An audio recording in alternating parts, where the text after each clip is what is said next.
Every day in life is beautiful. Every day. It's beautiful. To the residents of this small apartment building in North London, Herz Sommer is the lady in number 6.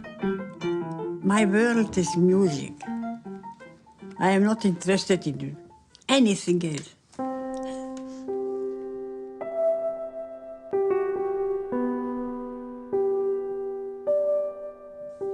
The music is so beautiful. Alice lives alone. She still has her health, and at 109 she feels she's the luckiest person alive. I love people. I love everyone. I love people. I love to speak with them. I'm interested in the life of other people. Beethoven. He is a miracle. His music is not only melody, what is inside. What is inside, how it's filled, it's full, it's intensive. The remarkable Herz Sommer, at 109, the oldest Holocaust survivor in the world. She was 39 when she and her little boy Rafi arrived in the strangest place in the entire concentration camp system, Theresienstadt, a feeder camp for Auschwitz, where Jewish celebrities and intellectuals were used by the Nazis for propaganda purposes. These images were filmed to show the world how well the Jews of Europe were being treated. Starving prisoners were allowed to compose and give concerts. I can say without hesitation that the cello saved my life, because I knew what was going on in Auschwitz. So I arrived really preparing to go in the gas chamber. I mean, that was Auschwitz, was gas chambers. Instead of that, when I arrived there, there's a sort of ceremony, you know, people take your clothes off you and shave your head and tattoo a number on your arm. And this is all done by prisoners. And one of these said, "What's your name and where do you come from and what did you do before you were arrested?" And like an idiot, I said, "I used to play the cello." I mean, you know, really ridiculous thing to say. And she said, "Oh, fantastic, you'll be saved." I knew that we will play. And I was thinking, when we can play, it can't be so terrible. The music, the music.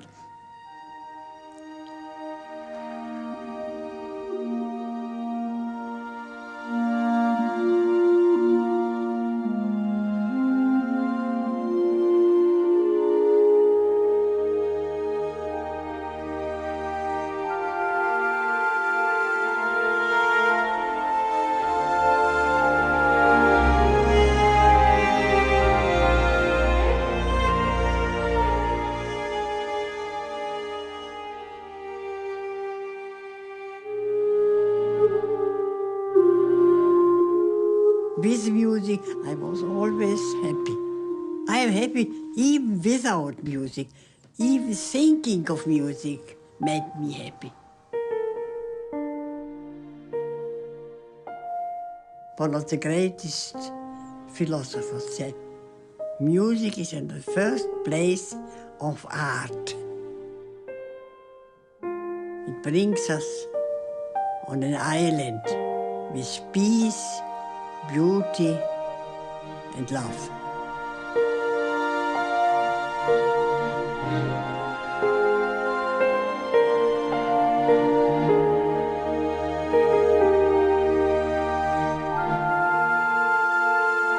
Music is a dream. Music is a dream.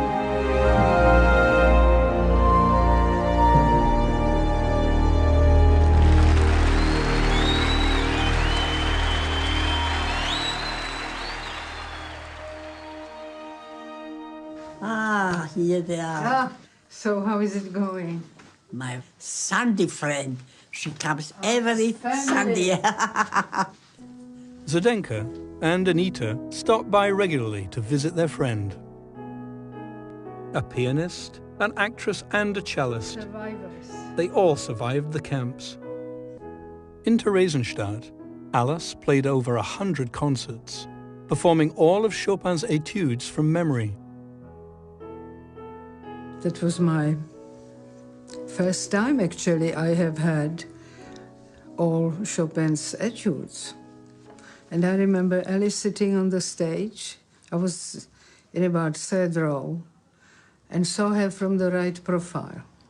And I was quite captivated. It was magic to hear this music in that kind of surrounding. It was a moral support. It was not entertainment, as most people think, that we were having fun. It had a much bigger value. I felt that this is the only thing which helps me to have hope. It is sort of religion, actually.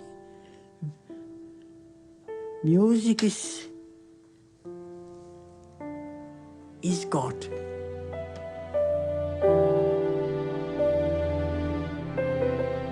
In difficult times you feel it, especially when you are suffering.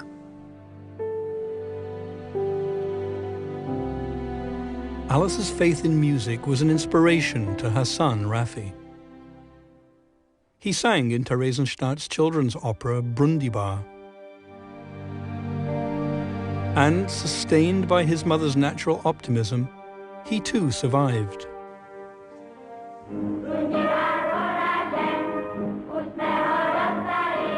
So the people who were sitting in the audience and we on stage, we were transported into a different time. The time before, when we lived in a normal civilized life, civilized world, and hoping and being convinced that the war will soon finish and we'll go back home and it will go on.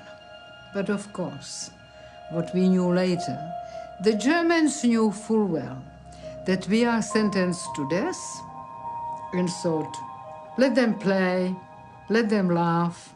The laughter will soon vanish from their face. And we were dancing under the gallows.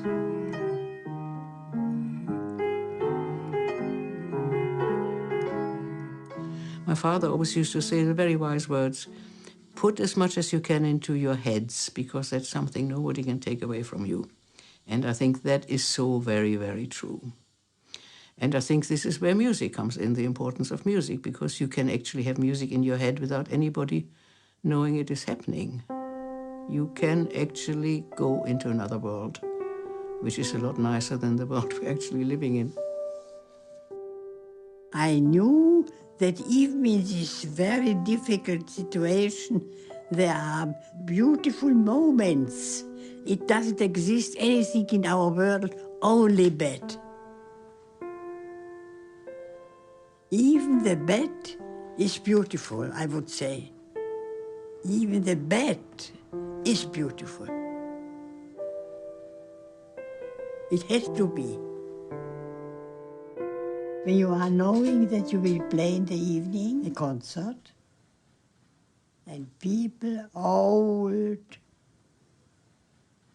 terribly ill people came to this concert and became young.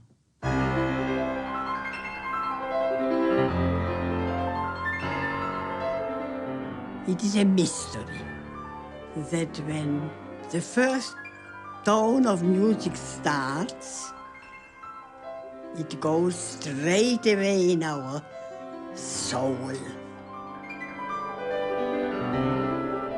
I loved to play.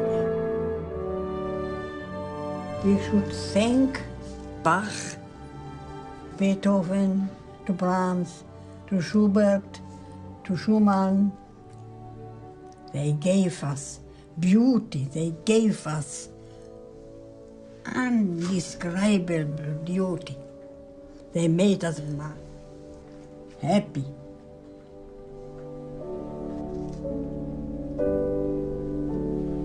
Only when we are so old, only. We are aware of the beauty of life.